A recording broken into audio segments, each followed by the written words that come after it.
আলুর বাজারে গিয়ে দাম নিয়ে হিমশিম পরিস্থিতির মুখে ক্রেতা সাধারণ। বালুরঘাট বাজারে প্রজাতি বিশেষে সর্বোচ্চ মূল্য ৩৫ টাকা প্রতি কিলো, যেখানে এগ্রিকালচার আলু ৩০ টাকা দরে বিক্রি হচ্ছে। যদিও আজ জ্যোতি আলু ৩৩ থেকে ৩২ টাকায় বিক্রি হচ্ছে।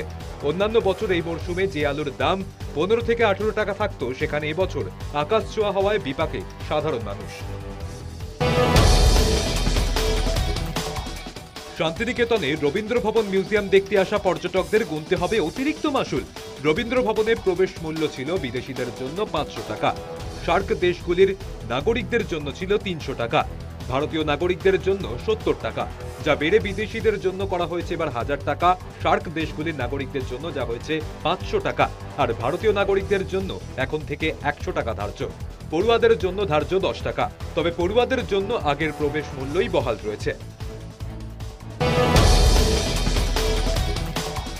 ইসলামপুর হাই স্কুলে বেশ কিছু জরাজীর্ণ কক্ষেই চলছে ক্লাস। ভয়ে আতঙ্কে ক্লাস করতে বাধ্য হচ্ছে পড়ুয়ারা।